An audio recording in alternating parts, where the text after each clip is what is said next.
La historia de los godos en Hispania es la de una minoría étnica gobernante que convive con una población hispano-romana mucho más numerosa, se calcula la proporción de población era 1 a 10, y a la vez más civilizada. Las principales ciudades estaban habitadas y gobernadas por hispano-romanos, el comercio y los puestos claves en la administración estaban en sus manos, así como el idioma de uso era el latín. Es la narración de los avatares de los diferentes reyes de una monarquía electiva débil que en los primeros años pretende sustentar su condición de privilegio en un arrianismo abandonado por todos sus vecinos y condenado al fracaso desde el concilio de Nicea, y la transformación de un pueblo guerrero, el godo, dueño ahora de latifundios, que olvida sus obligaciones militares y se encizaña en una suerte de atomismo político.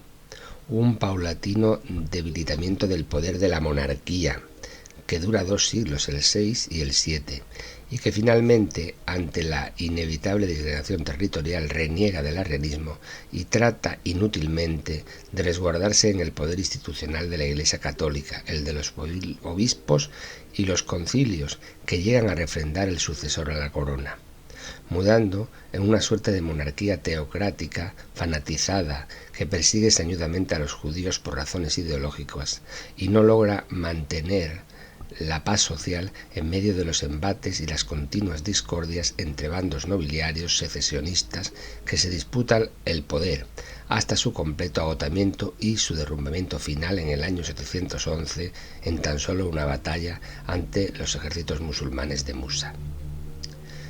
Ya con anterioridad a su expulsión violenta del sur de las Galias, los visigodos se habían trasladado en grandes masas hacia Hispania. La mayor densidad de asentamientos se da en la cartaginense y en la tarraconense, donde según se remonta el curso del Ebro, la densidad de población visigoda va disminuyendo, y por supuesto en la Septimania o Galia gótica, de la que los francos no llegaron a echarlos. De este modo, el norte de la cartaginense, la tarraconense y Septimania eran provincias godas, mientras que los reductos romanos, entiéndanse portales a los hispanorromanos, eran la bética sobre todo, Lusitania y la parte sur de la cartaginense. Galicia era en este momento sueva, la cornisa cantábrica permanecía de momento independiente al poder de los reyes visigodos y a causa del retroceso de la romanización en la zona, más bárbara aún que la antigua Gotia. Este es el escenario étnico que se presenta a principios del siglo VI. Sobre este sustrato humano, los visigodos trasladan a Hispania las formas de gobierno que ya habían tenido en la Galia. Esto es una monarquía electiva basada en la aristocracia visigoda, organizada conforme al antiguo código del rey Eurico, padre de Alarico II, estableciendo una legislación aparte para los hispanorromanos en el llamado Breviario de Alarico. En ningún momento los visigodos se consideran invasores, ya que su asentamiento en Hispania había sido legalizado por el difunto Imperio de Occidente. Los visigodos no cambian de modo alguno las formas de gobierno de los hispanos. Los gobernantes visigodos se superponen a los funcionarios de la administración romana sin que haya en principio interferencia. Las dos poblaciones estaban segregadas desde el punto de vista legal. Los visigodos tenían sus propios jefes militares que ejercían de jueces. La máxima autoridad civil de los hispanorromanos cuando existe es el obispo de la ciudad, y los hispanorromanos asimismo tenían jueces propios y además casi toda la administración económica estaba en sus manos, aunque sometida al pago de los impuestos al tesoro visigodo. Los primeros años del reino visigodo en Hispania se caracterizan por la desesperada defensa frente al empuje franco, muy en particular en la Septimania, sostenida gracias a la intervención de los ostrogodos. Tras la terrible derrota de Bouillé, con un rey menor de edad, Amalarico, hijo de Alarico II, Teodorico actúa como regente y protector del reino con un poder delegado en Teudis, un ostrogodo pariente del difunto Alarico que actuaba como su hombre de confianza entre los visigodos. La paz precaria con los francos se mantuvo gracias a la política de alianza de Teudis con los ostrogodos hasta el año 530, fecha en que Amalarico comenzó a reinar tras llegar a la mayoría de edad. Teodorico, el garante de este equilibrio, había muerto en 526 y los ostrogodos estaban ocupados conteniendo la presión bizantina de Justiniano sobre Italia. Los francos atacaron a los visigodos y los derrotaron y se hicieron con el control de Narbona y obligaron a la corte de Amalarico a emigrar a Barcelona, donde fue asesinado. Teudis se hizo con el poder asumiendo el título de rey y en el 533 se reanudaron las hostilidades entre visigodos y francos. Los francos atacaron Septimania y cruzando los Pirineos también llegaron a Zaragoza, que resistió un asedio de más de un mes. Pero al cabo Teudis pudo rechazar a los invasores, mitad por la guerra, mitad por negociaciones, hasta que fue asesinado en el año 548. Fue elegido rey Teudicelo, otro ostrogodo partidario de contemporizar con la jerarquía católica y las ciudades del sur más romanizadas. Sin embargo, apenas nombrado, Teudicelo fue asesinado en Sevilla a finales del 549, siendo elegida Agila, un visigodo representante de la aristocracia tradicionalista, es decir, de la facción partidaria de la segregación entre romanos y visigodos y de la preferencia de la iglesia arriana, considerada como iglesia nacional de los godos frente a la iglesia católica. Agila instaló su corte en la ciudad de Sevilla, que era de lejos la ciudad más romanizada de Hispania. Por ello su corte pronto se llenó de conspiradores deseosos de echarlo del trono. Uno de estos nobles, Atanagildo, se aseguró el apoyo de los católicos hispanoromanos, pidió ayuda militar a los bizantinos y varias ciudades de la Bética se sublevaron contra Agila, que tuvo que huir hacia Mérida, mientras Atanagildo se hacía con el control de la provincia con ayuda bizantina. En Mérida, Agila fue asesinado en el 554. A cambio de la ayuda, los bizantinos hicieron con el control de una franja de terreno que iba desde Elche hasta Cádiz. Esta franja incluía la ciudad de Cartagena, que acabaría convertida en la capital de la Hispania bizantina, y llegaba hasta Córdoba, donde se asentaron al principio los gobernadores llegados de Oriente. Dejando al sur, Atanagildo estableció su capital en Toledo. Estaba en la zona de mayor asentamiento de visigodos, tenía buenas comunicaciones y tanto con el sur como con el este, y además por la configuración de la ciudad se encontraba mejor defendida que Sevilla. Tratando así de contrarrestar la expansión bizantina, guerreó varias veces contra ellos, a los que no obstante no logró arrebatar ninguna porción significativa de terreno. La guerra entre visigodos y bizantinos se recrudezó a partir del 565, fecha de la muerte del emperador Justiniano, pero no debió de prolongarse más allá del 567, fecha en que muere Atanagildo por causas naturales. Respecto a los otros enemigos externos, los francos, Atanagildo inauguró con ellos una política de alianzas y pactos matrimoniales con los que pretendía mantener el equilibrio del poder entre las distintas cortes francas, neutralizándose el peligro sobre Septimania. Muerto Atanagildo, fue nombrado rey Liuba I, que ostentaba el cargo de dux de la Septimania y era de avanzada edad, quien en el 568 asoció al trono a su hermano Leovigildo, en el que delegó poderes casi absolutos para gobernar desde Toledo, mientras él seguía en Septimania con un ojo puesto en los francos.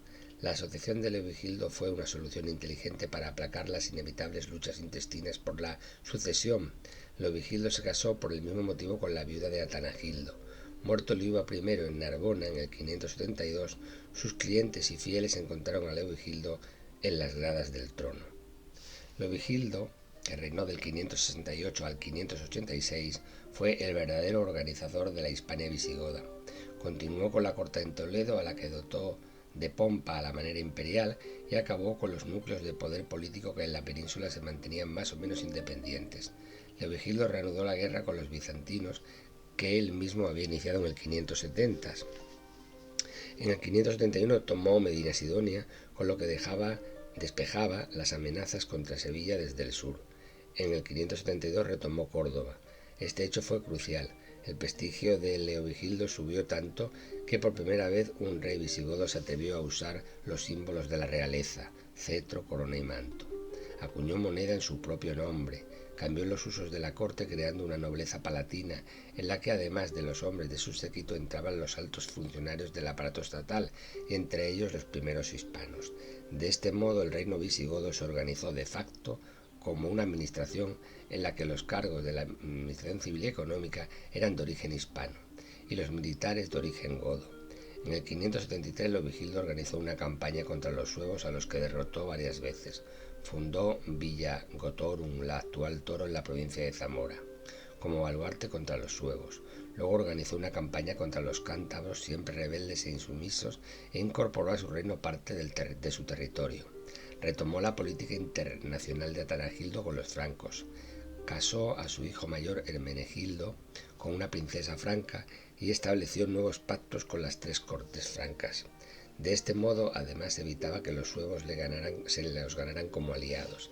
Despejado el panorama político, Leovigildo entró en Galicia, haciéndose con el control de la región de Orense y obligando al rey suevo Miro a rendirle sumisión. En el 580 Leovigildo estaba en el cenit de su poder. Había derrotado a enemigos internos y externos, había hecho incuestionable su política de afianzar la autoridad real y había logrado asociar a sus dos hijos al trono, Hermenegildo y Recaredo, con la intención clara de que fueran sus herederos. Su política de fusión de la población goda e hispanorromana parecía estar dando resultado. Solo faltaba afrontar la cuestión religiosa. Ese mismo año organizó en Toledo un concilio arriano, el más importante de los celebrados en Hispania. En él Leovigildo, como cabeza de la iglesia arriana, goda, hizo por eliminar todas las trabas procedimentales y rituales impuestas a los que abandonaban el catolicismo para hacerse arrianos. Leovigildo demostraba con esto que lo que buscaba era eliminar las diferencias religiosas entre los dos pueblos, en búsqueda de una unidad espiritual, usando como base común el arrianismo. Sin embargo, el éxito de esta medida fue bien escaso. El arrianismo era una religión nacional vinculada al pueblo godo, mientras que el catolicismo era la religión de las masas populares, de la gente culta y de los nobles de origen hispano, que no veían ventaja alguna en convertirse. Poco después de este concilio, el rey comenzó a tener problemas con su hijo mayor. La mujer de Hermenegildo era católica y le había dado un hijo que lo más probable era que fuera educado en el catolicismo, lo que le descartaría a ojos de los visigodos como sucesor al trono. Además, Hermenegildo gobernaba en la ciudad más católica y romana de Hispania, Sevilla, por lo que es imposible que su corte personal y él mismo no acusaran cierta influencia. Si Hermenegildo se convirtió por esas fechas al catolicismo es algo que es dudoso. Lo que sí es cierto es que ya a finales del 580 Hermenegildo acuñaba moneda en Sevilla en su nombre y no en el de su padre, lo que era una clara declaración de independencia.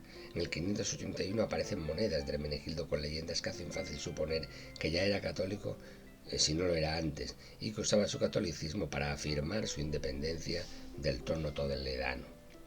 Leovigildo no debió ver peligro inminente o prefirió dejar que su hijo recapacitara. El caso es que en el 581 organizó una campaña contra los vascones, no contra su hijo. Esta campaña fue todo un éxito, igual que había hecho con los suevos y cántabros. Fundó una fortaleza como cabeza del territorio fronterizo, Victoriacum, la actual Vitoria, capital de Álava. Tras la campaña, llamó a Toledo a su hijo, seguramente para discutir con él las diferencias. Hermenegildo se negó a ir y además organizó sediciones en varias ciudades que se rebelaron contra Leovigildo. Y no eran ciudades sin importancia: Córdoba, Mérida y Évora. Con estas adquisiciones, Hermenegildo controlaba la Bética, el valle del Guadiana y amenazaba a Toledo. En consecuencia, Leovigildo ya no podía fingir que no pasaba nada. En el 582, Leovigildo retomó Mérida. Al año siguiente, reunió tropas procedentes del norte y se lanzó al ataque a fondo. En el 583 retomó Sevilla y poco después Córdoba, donde se había refugiado su hijo, que fue capturado. Hermenegildo pasó varios meses en prisión, primero en Toledo y luego en Valencia, hasta que Leovigildo le ordenó decapitar en el año 585. Inmediatamente después de la derrota de Hermenegildo, Leovigildo se volvió contra los suevos, que habían enviado un ejército de apoyo a Mérida. La derrota sueva supuso el fin de su reino. Casi a la vez los francos atacaban Septimania. La excusa oficial era el apoyo al católico Hermenegildo, pero es más probable que, como siempre, lo que buscasen los francos fuera conquistar la provincia de una vez por todas. Leovigildo puso al frente de la defensa a su hijo menor Recaredo, el cual logró derrotar a los francos sin perder territorio. Esta guerra civil supuso el afianzamiento de Leovigildo en el trono tras derrotar a sus enemigos internos y externos. Sin ser una guerra de religión, quedaba patente de sobra la debilidad del arrianismo, que sólo se sostenía como religión nacional de los godos, es decir, de una escasa minoría, frente a suevos, bizantinos y francos, que eran católicos, y a la inmensa mayoría de los hispanos de origen romano. Leovigildo falleció en el 586. Su hijo Recaredo, que reinó del 586 al 601, que sumaba a los fieles de su padre su éxito guerrero contra los francos y la lealtad que le mantuvo durante la guerra civil, fue aceptado sin discusión como su heredero y sucesor. Recaredo seguiría la política de reconciliación de su padre, así como en general su política de entendimiento entre visigodos e hispanos, pero estas dos políticas estaban al servicio de un fin mayor. Pocos meses después de llegar al trono, convocó un concilio conjunto de obispos arrianos y católicos, un encuentro teológico para salvar las diferencias doctrinales entre unos y otros. En el año 589 se celebra el tercer concilio de Toledo, durante el cual Recaredo y su familia anunciaban su solemne conversión al catolicismo, y tras ellos el grueso de los nobles visigodos y la inmensa mayoría de los obispos arrianos. La conversión abrió las puertas a que en lo sucesivo la monarquía dual de hispanos y godos se convirtiera en un único reino hispano-godo. A partir de este momento la Iglesia y el Estado están estrechamente unidos hasta el punto que ante las decisiones importantes del Estado los reyes convocan concilios, convirtiéndose los concilios de Toledo en asambleas mixtas eclesiásticas y civiles. La mayor parte de los obispos cumplían funciones de gobernadores de provincia que fiscalizan la conducta del monarca. Muy especial es su intervención en el refrendo de cada elección de monarca por parte del concilio. De entre los sucesores de Recaredo cabe destacar a Sisebuto, del 612 al 621, con formación latina. Es el primer rey visigodo que se preocupa por la cultura. Fue amigo de San Isidoro de Sevilla y escribió como él epístolas y vidas de santos. Su reinado se caracterizó por la lucha contra los bizantinos, tomándoles Cartagena y dejándolos reducidos a escasos territorios en el estrecho de Gibraltar, consiguiendo así la extensión máxima del reino visigodo a la práctica totalidad de la península. También se significó por promulgar las primeras leyes en persecución de los judíos. A Sisebuto le sucede Recesvinto, del 653 al 632, quien lleva a cabo la unidad legislativa, mediante la cual los hispanoromanos y godos se regirán por unas mismas leyes. Tal es la significación de el Liber Judiciorum o Foro Juzgo, código más romano que germánico, y que desaparecida la monarquía visigoda serviría todavía durante muchos siglos de ley en España. A su muerte dejaba un reino en paz, cohesionado en lo religioso y en lo jurídico, dotado de un incipiente estado de inspiración romana con las cuentas saneadas y un buen tesoro de reserva. Le sucede Bamba, del 672 al 680, quien tuvo que hacer frente al alzamiento conjunto de los vascones y del conde de Nimes. Con amenazas tan separadas entre sí, Nimes era la ciudad septimania más lejana de Toledo, Bamba organizó dos ejércitos, uno a sus órdenes contra los vascones y otro al mando del duque Paulo contra los rebeldes. Paulo marchó a Zaragoza y luego a Narbona, y allí se le unieron el dux de la Tarraconense y otros rebeldes le proclamaron rey. No se trataba solo de un rival de Bamba. Paulo y los suyos buscaban la secesión de Septimania y de la Tarraconense para constituir un nuevo reino, y de hecho Paulo le envió a Bamba negociadores que llegasen a un arreglo sobre esta base. Este hecho no tenía precedentes en la historia visigoda, porque para los visigodos el reino era patrimonio del pueblo, no un patrimonio personal que pudiera dividirse a la muerte de su dueño. Bamba se alarmó lo suficiente como para interrumpir la campaña contra los vascones y marchar contra Paulo y los suyos, a los que derrotó completamente. De vuelta a Toledo y una vez hecho un escarmiento a los rebeldes, Bamba proclamó el 1 de noviembre del 673 una ley que imponía el servicio de armas a todos los súbditos del reino. Lo más interesante de esta ley es su preámbulo, en el que Bamba se lamenta de los males que le ha causado al reino la inexistencia militar de parte de la población. De pueblo en armas, de pueblo belicoso y guerrero donde los hubiera, ha pasado a ser un pueblo en el que hay gente que no presta servicio militar. La razón fundamental es que la nobleza visigoda se había convertido en una nobleza terrateniente. Los nobles tenían su comitiva de fieles militares que eran realmente la fuerza militar que podía defender al reino, pero al estar pagados por los nobles y no por el rey, ya no obedecían al monarca visigodo en tanto que líder del pueblo, sino a sus propios patrones.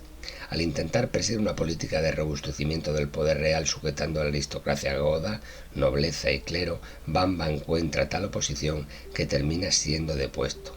En el 680 Bamba cayó enfermo de gravedad y pidió recibir la tonsura eclesiástica y los santos óleos, pero en vez de morir se sanó y se llevó la sorpresa de que al ser ya eclesiástico y según los cánones de los concilios toledanos ya no podía ser rey. De inmediato se reunió la asamblea de nobles que proclamó rey a Hervigio. Bamba protestó porque había sido tonsurado sin su consentimiento, pero Helvigio le ganó por la mano y le envió a un monasterio. Los partidarios de Bamba consideraron que el rey había sido drogado y depuesto por la fuerza. Después de Bamba, la lucha de partidos y el antagonismo entre hispanorromanos y godos crea un ambiente de verdadera guerra civil. Helvigio representa a una facción, y su sucesor, Egica, que es el instrumento del bando contrario, lleva a cabo una feroz represión que afecta a la nobleza y sobre todo a los judíos. Los intentos de pacificación de Witiza son vanos, y en el reinado siguiente los musulmanes, apoyados por los descontentos del interior, ponen fin al estado visigodo. La derrota del rey Rodrigo en una sola batalla, la de Guadalete en el año 711, es definitiva.